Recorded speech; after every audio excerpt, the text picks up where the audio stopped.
Hello everybody, my name is Dr. Fang-Mei Law from Tiffin University. And I'm glad today I'm so honored at Dr. Holbrook, Provost of Tiffin University here with me. Can you introduce a little bit yourself? Yes, I'm Dr. Peter Holbrook, Provost and Chief Academics Officer at Tiffin University. Actually, I'm a first-generation college student, someone who really believes that higher education, and education is really the leveling agent that allows all of us to have access and opportunity because it opens those doors. And so my whole job is to continue to figure out ways that we can do that and do it better and more effective and more efficiently. Wow! And the reason I like to do this interview because I always tell students, everybody like a book. And today, this book I want to read, and I want to introduce you this book. Okay, so first question, if you are a book, what's the cover going to be? What would be the cover of my book? Mm-hmm. I think it would be an abstract painting. Ooh, okay. So something that's not fully shaped where you can see it's like a picture where you can identify every part of it. Yeah. Much more of an abstract, because I think abstract paintings and visions, even of nature, when you take it out of focus, allows you to see all the different patterns, and you also start to see what others may not see. Yeah. And so it allows the ability for someone to interpret, Yeah. and to make sense out of something, Yeah. and to bring their experience into the book. Yeah. And so the cover would be this abstract painting. Any words? No words? Any words? Yes. I would probably borrow some words Okay. from Parker Palmer, Okay. who was a leadership theorist and person about really what I would call coherent, aligned leadership to your values and your core being. Yeah. And so Parker Palmer wrote a book about Let Your Life Speak. Oh. So. And it's a book that I read when Yeah. I was finishing my PhD, or Yeah. in my PhD program. Yeah. And it was really about, how do we come to understand ourselves as leaders? Mm-hmm. And how do we understand what motivates ourselves? And it's really this poem, it's from a poem around Let Your Life Speak, but it's this whole idea of let it emerge rather than you trying to make shape of it. And the key thing about letting your life speak is that ability to listen and to hear the voice within and allow that to help you to guide yourself. Ooh. And so it was really a book that really helped me, even though I was probably in my 40s by that point when I was finishing my PhD. Mm-hmm. It was really this opportunity to make sense out of my created being and who I've been created as an individual as opposed by society. And coming back from an essence of my reconciliation with who I am as a gay male, and then the larger world and universe and God, and how do you fit within that? And this book, by helping me to understand Let Your Life Speak, really talks about being the intended person that you were to be created. And that if you are that individual and you are authentic to your core being, you are part of that essence, and it is then in alignment then with what you were meant to be. Wow. And it's when you're not in alignment with what you're meant to be that you're out of alignment, and that's when you experience dissonance. Wow. And so it was really about how do you Let your shape life your life speak. Yes. That's the title of your book. Yeah. So if we go chasing back to early time, do you remember the first dream you have about your future life? And when that dream looks like? I'm not saying really have to be real dream, but your dream about your life. When is the first time you come out and say, oh, I'm going to be a provost in the university? Or what's your dream picture yourself when you were? So if I go when I was young, Yeah. I was always shaped by my family of origin. Mm-hmm. And I remember having conversations with my grandfather, and Yeah. we would go out for drives. Yeah. And we'd go on these drives, and I'd go with him, and he would ask me this question, Yeah. what would you like to be when you grow up? Yeah. And so when I was probably, let's say 10, 12, Yeah. going out for a ride with him, I was fascinated by two different things, either being a teacher Yeah. or being a minister. Oh. And so Okay. one day I surprised him. I said, I want to be a minister. Yeah. I think that would be interesting, Yeah. you know, giving sermons Yeah. and helping people Yeah. and spreading the good news. Yeah. And he said to me, he said, well, that's going to take a lot of studying and a lot of hard work. Yeah. How are you going to do that? You know, what are you going to do to do that? Okay. And so he was really one of the first people that I can recall who asked me that question, where it stuck with me. And so what stuck with me is he was spending time with me, Yeah. doing something he liked to do, which was take these drives into the Yeah. country. Yeah. And we'd usually go to where he used to have his homestead Mm-hmm. and where he grew up, and then the farm he had Yeah. after he got married, and then Yeah. the farm he sold, Yeah. and then came to live with us. Yeah. But it was that drive that he would ask me about Your future. my future. Who did I want to be? Yeah. And what did I want to do? Yeah. And I can't recall up until that time someone asked me those questions before. Okay, so then that I know it's not only be a minister. Looks like that conversation make you think about you have to work hard in order to get the dream you want to go. So my sister, Mary Ellen, led the way. So we're first generation college students. Oh, okay. And so, but my sister, Mary Ellen, who's 14 years older than me, led the way so that when I was 5, she Yeah. was graduating from high school. Oh, I didn't know anything other than you go to college. yeah. And my sister took the path of going to a 2-year institution and then Yeah. going on from there. Yeah. But scraped money together. We didn't have a lot of money, but Yeah. was able to get through. Yeah. But she led the way. And Open the doors. and Go open to the college doors. is good. And what was it? It was about shaping opportunities. And we come from a family of where our grandmothers were teachers. And that was in the days of the Yeah. one-room school teacher. It was one-room schoolhouse. Yeah. Wow. But they were always education mattered. Wow. And doing something to Yeah. better and to serve. Yeah. So the thing that really comes out from my family experience of working hard Yeah. has always been, though you work hard, but you also serve. You serve the Mm. larger community. Yeah. And so my great-great-grandparents to my grandparents to my parents, it was always about how do you serve others for a greater good. So whether that's through education or it's Yeah. through farming and agriculture, Yeah. or doing Meals on Wheels Mhm. and doing something like that, Yeah. there was always a key of giving back. And so those early things where you work hard, Yeah. And serve others. others. Become like your pattern. Right. Your path. Mhm. So then how that minister's dream finally shape become who you are today? Well, it began when I was in high school. I always talk about that. I have not really shared this story. I worked in a drugstore, and Okay. I knew that I wanted to do something that wasn't average.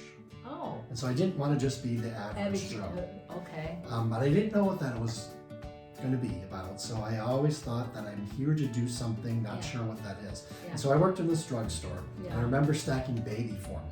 Oh. So we get these cans of baby formula down the little conveyor belt and unpack them from the truck, Yeah. put them in, and then stack Yeah. so that we can then stock the upper store. So this Yeah. is in the basement. Yeah. So I'd be moving these boxes Yeah. and arranging them. And Yeah. every time I would do that, I said, I'm not going to do this the rest of my life. So I know one thing, I'm not going to Yeah. be stacking, I'm not going to be doing this. Okay. But what I'm going to do, I'm not sure, but I'm here to do something. Okay. And I was trying to figure that out. And so I remember going on, and I went to a 2-year institution. Yeah. Because at that point, my brothers and sisters who went through Yeah. college either weren't happy with their career or Yeah. weren't using that. And so my Yeah. parents said, why don't you start here Okay. and then go? Yeah. And I did that. But Yeah. anyways, I would commute back and forth from my parents' home Yeah. to my 2-year institution. I would remember driving home Yeah. on Mondays after a long class. Yeah. And I would always be driving kind of into the sunset and driving into that. And it gave me this time to think about what is I wanted to do with my life. And I would think during this 30-minute drive, all the possibilities and what I didn't want to do, but what I wanted to do. And I just always thought I was here to do something. And my quest was to figure that out. Yeah. So then in the 2 years institute, do you have any major? Or Yes, so I had a marketing major. Okay. And so I graduated with a marketing degree. And once I started that, then I said I want to continue on and get a bachelor's degree. Yeah. So in then marketing. In business. In business. And so I did that, and I found a 4-year institution in Milwaukee, Wisconsin. I would accept my credits from a technical college. Yeah. And then went on my way. And once I was able to do that, I was able to reinvent myself again. So part of my whole story has been you live into what you want to be. So as I was trying to discover what I wanted to be, I knew something that someone told me once that, if I start at a new institution like my 2-year, a 2-year degree, no one knows anything about me because they don't have this whole history from kindergarten through 12th grade. Yeah. So if I wanted to be smart, I could be smart. And You can so I always figured start out over. I just had to study. And so I studied and I graduated the top of my class from my 2-year institution. Went on and graduated from college with magna cum laude. And then I went on for my master's and my doctorate. But it was that whole idea that whatever you want to be, figure out what do you need to do to prepare yourself and how do you ready yourself for that. And so that whole idea of work hard, be of service, and ready yourself. So that path. So that sunset, if sunset is a metaphor, is that your goal? Yes. So what the goal in that time? So the goal first was to get a college degree. Okay. And to say I could do this and I could graduate with honors because I was in the middle of my class. So when I graduated from high school, I was in the middle of the pack. I remember reading because I never really looked at where I placed in my graduating class, but I was in the upper half of the class, above the mid. And I was surprised by that because I thought maybe I wasn't as bright and I was lower, but I wasn't. So that whole thing just gave the idea that you figure it out, but you start to say, I'm open to what comes before me and to listening and then responding. So I knew I wanted to get my college degree. I knew I wanted to have a job where I could wear a shirt and tie and a jacket. And I wanted to be making a difference and someday be in a position of leadership. Not sure exactly what that would be.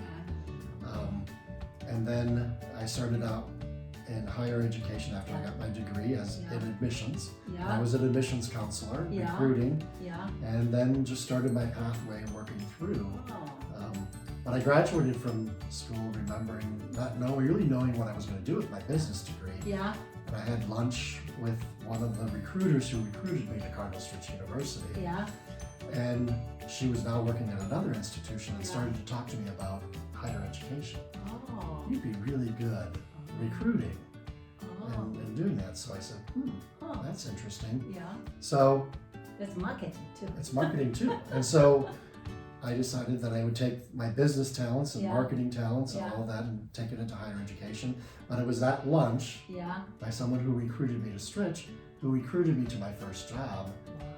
And so I've always known somebody at each of my destination points. They were kind of guides to help me to my next step of the path. Wow, looks like, so your suggestion is people don't have to set the goal too far.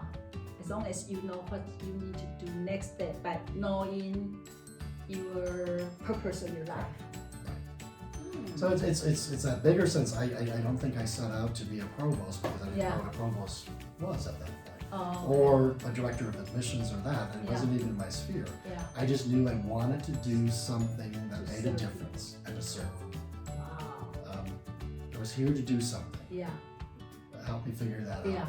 And so that's always been a Yeah. driving force. But do you have any point that because you really want to helping people, but you don't feel people appreciate those obstacles? Do you have during the process you are? Yeah, there's Yeah. plenty of times when you fail. Yeah. And you're all of a sudden, you get to a certain point, Yeah.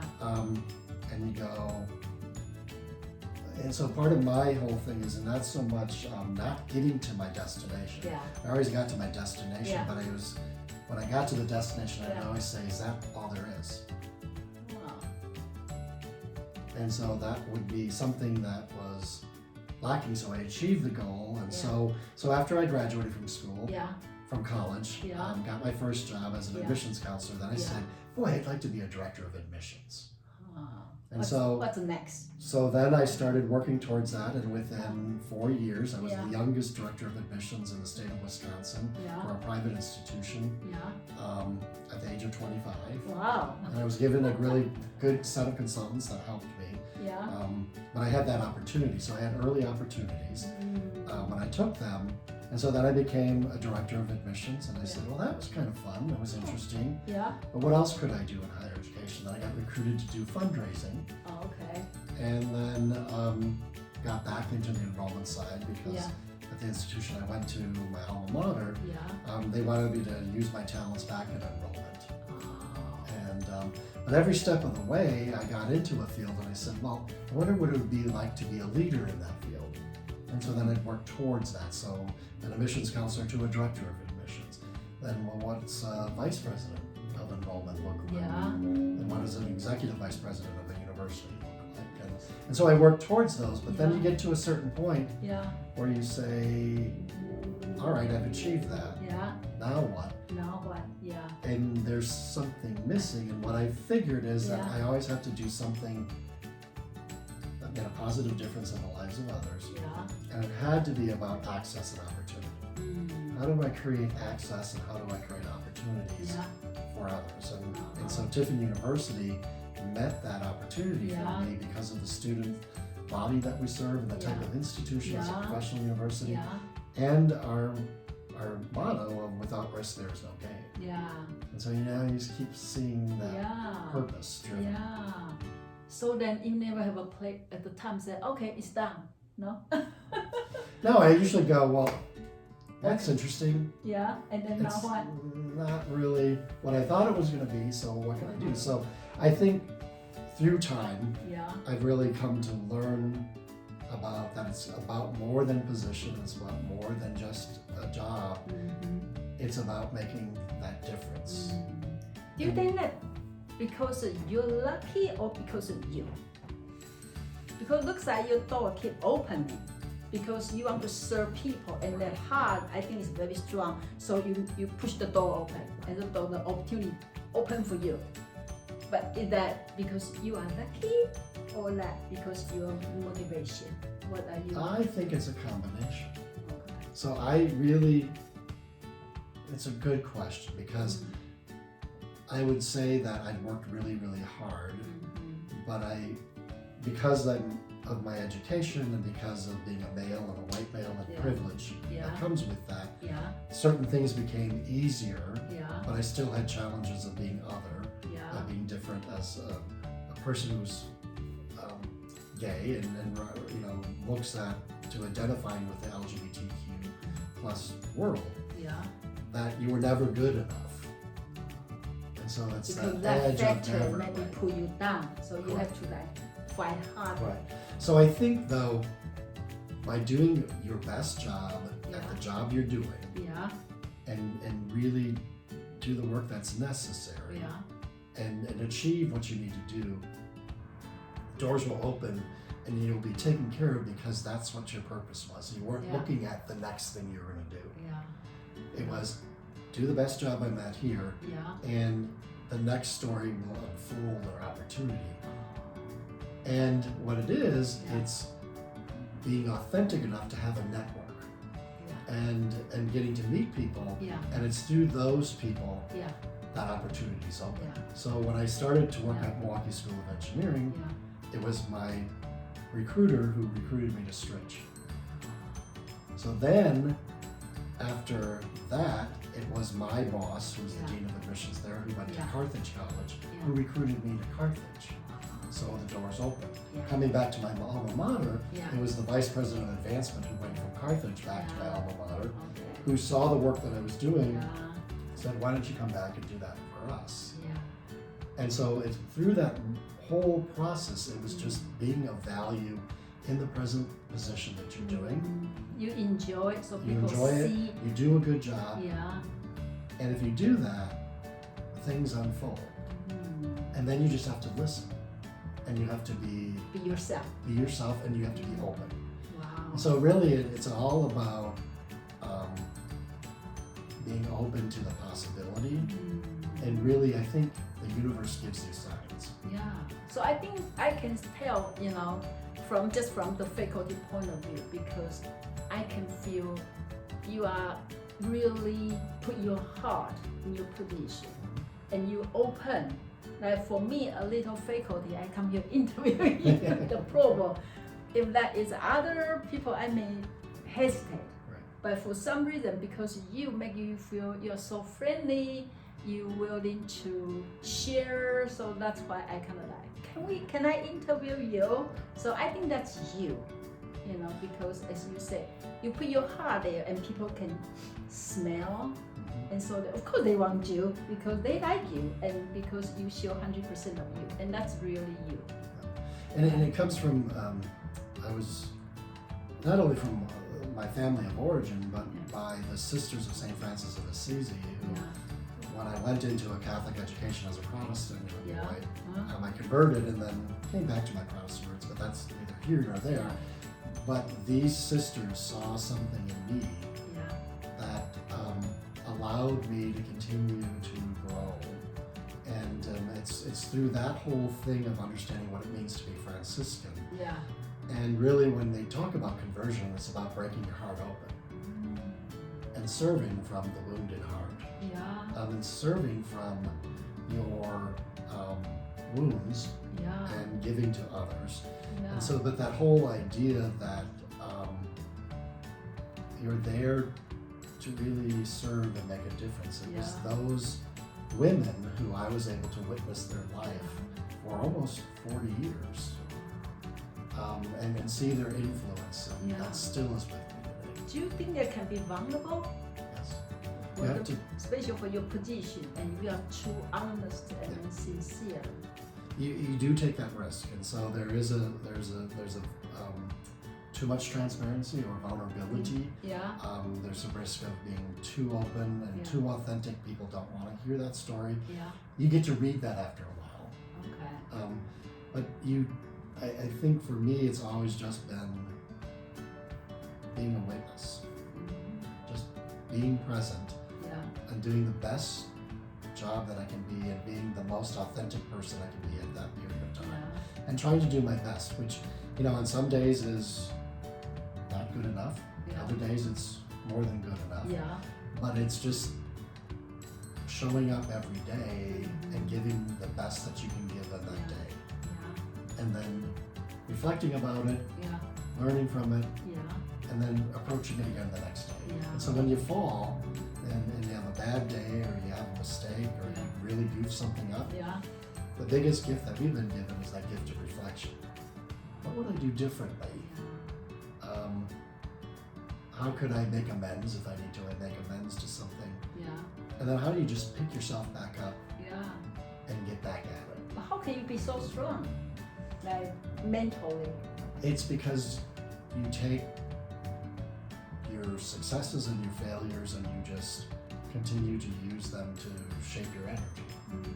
So I think it's having courage and knowing that it's much easier to crawl underneath my desk or to put the sheets over my head. I don't want to go do it. But it's getting out of bed, getting dressed, back in the, if they say, if you take a horse metaphor, and getting back in the saddle again, you just do it and you push through. So are you care more about other people's feedback or your own feedback from yourself? Which one is more courage is from other people tell you you do a good job, or you feel good from inside? I think at the end of the day, we have to really trust our own feedback. But that's dangerous because you can always have this chatter in your head that, oh, you're not doing it good enough, or the people are gonna, figure things out, or you're not gonna be perfect enough, or whatever that story is.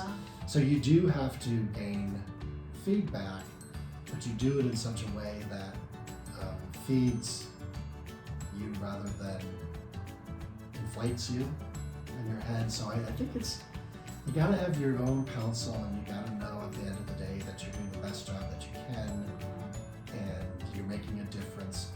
And you gotta really believe that, because you're never gonna get the affirmation that you need to keep doing it. So you gotta figure that out. And I think at 58, I've started to figure that out. Not there yet. Not too late. You're still young. You're still young, but so I think you have to have that balance of seeking feedback for to be able to continue to know if you're on track and you're not on track, or what you have to do. But you have to have that quiet counsel at the end of the day, because not everybody is going to be pleased with what you do. Yeah. So what is the moment during your job is the moment you say, yes? At the moment, yes. At the moment when it's yes. It's usually when all of a sudden everything starts to come together. And so you've been working really hard to put all of these pieces and parts together, and all of a sudden it starts to take form. Yeah. And it takes shape. I always think it's like the Transformers. All of a sudden, all these different parts come together, and all of a sudden, it's become a whole picture. A whole picture, and it's transformed. But that's usually the day when it's yes, it's coming together. The vision is taking hold. The pieces are coming together, and it's making a difference. The second time when I know that that's happened is when I see one of the people that I've been working with come to leadership and really step into the space and have success. And that's really cool, because then you've been able to create the capacity in them to be able to achieve and to be successful, and you get to watch them helping to make the vision come. How about yourself? You say you see other people that become awesome. You say yes. So myself, it's when it all comes together, and the pieces start to fit, and the vision starts to take hold and becomes reality and clear. And I like that whole thing of when they talk about someone who's doing needlepoint, and from the back it looks I know. Very that's good one. unconnected, or what looks all like just these strings hanging there, and you turn it over. It's beautiful. It's beautiful. So like as a teacher, like before we get in the classroom, we prepare. I'm not sure about once you get a classroom, like okay, let's go. But how about if in the puzzle, all the picture together, finally one piece is falling down, and then ruin the picture? That's really good, because sometimes the perfectionist in me would say, oh my God, that's not working. But because when I was doing my doctorate and leadership studies, and so we would talk about transformation and change, and someone was using a metaphor again, or something that happens within, I want to say Chinese culture, where when someone breaks a vase or something, they glue it back together, knowing it's never going to be perfect like it was before, but it becomes whole again by putting the pieces back together. Another level. And so I think it's when a piece drops out, saying that's okay. Maybe it wasn't just fitting correctly. Maybe the trauma makes people more even stronger. Right. So I think if something out of the picture washes away or drops out, you wait for that next door to open, or that next opportunity. Opportunity, yes. Wow. we only have like 5 more minutes. Okay. So that for the people out there, if they still very young, like our students, and they will say, you are already so successful. Of course, everything is easy for you. So what's your suggestion for them? How do they prepare themselves in that young age? Now they're still in college. And how do they prepare themselves? So I think you prepare yourself by really, number one, understanding what makes you tick. So when I say that, it's the core values. What are your core values? What drives you? What's important to you? And you usually can figure that out when something rubs you the wrong way. Usually it's the core value is being kind of violated. Or something's not right or out of alignment. So I always help people as they're forming and as they're coming to be in the world and to enter the professions is number one, get to know yourself and your core values and stay with those core values. And then use them to shape your interactions. But every step can be the way that'll lead you to the next step. So sometimes you have to do 1 year in school to get to your 4th year. So you take this big goal of a college degree and you break it into chunks. So here's the spring semester. My job this spring semester is to do the best possible job I can do in the courses that I've selected because it's going to lead me to my ultimate knowledge. I got to do good right here, right now, with what I have, what I've been given, and always do what I say I'm going to do. One semester at a time. That's life. One day at a time, 1 year at a time. And it doesn't mean you don't plan and you don't have dreams, but you kind of figure out what is it that's your core purpose is, and how do you want to achieve that. So it's start with where you're at, with what you have, and believe that you have everything that it takes to get to the next step. And then just know where you need to be in the next year. And kind of have that pathway. And then it'll come together. So become a whole picture. Sure. I always tell students, enjoy the process. Yes. Because graduation just 1 day, 1 hour. Correct. Then what? But if you enjoy the process, you have. If you just waiting for graduation, your book only 1 page. Just say finish. But if you enjoy the process, you have 4 chapters, maybe even more chapters to finish. So, what are we expect Dr. Holbrook going to be next? That's a good question because I don't know. Okay. What I do know is that whatever is going to be the next 10 years of my life will be about purpose. And it will be about becoming satisfied with where I'm at. And when I say that, it's the next thing that I have in my thing that's not work related or professional related. I want to continue to research my ancestry, where I came from, and my family, to be able to write a large volume for my siblings and myself about where we came from, and all the family lines that got done. And then what can we learn from them as we can do that. And that's part of knowing yourself. Because there may be a lot of story there can be a good reference for your future.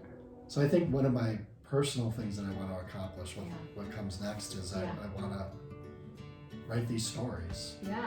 And then I want to travel. That's a good one. Where you want to go first? Scotland, Ireland, England, always back to Italy, and Spain. So waiting to see your Facebook to write those stories. That's right. That's right. Waiting to see my story unfold. But until then, I have a lot to do just to continue to be of service and to really try to make a difference in the lives of others. And that's why I feel so lucky. I have a Provost like you. Whenever I teach, I always know I have support over there to support me, to make me doing better, to push me to push students. That's right. There's always someone pushing us to be better. I know, and then student naturally they need really somebody push, and then if we only alone, then our power is, won't be that strong. And knowing you are there, but it's hard for you here to push you up 70, 80 faculties. That's right. Let's go together. You can do And sometimes you have to take people where they don't want to go. Oh yeah, uncountable. Uncountable. Like what? And get out of our comfort zones. Oh, wow. It'd be hard. People It would say, be. I don't want that. That's I right. just want to stay here. I know. That's the challenge of transformation and leadership. Wow. Okay, so before we finish, anything else you want us to know that I didn't ask?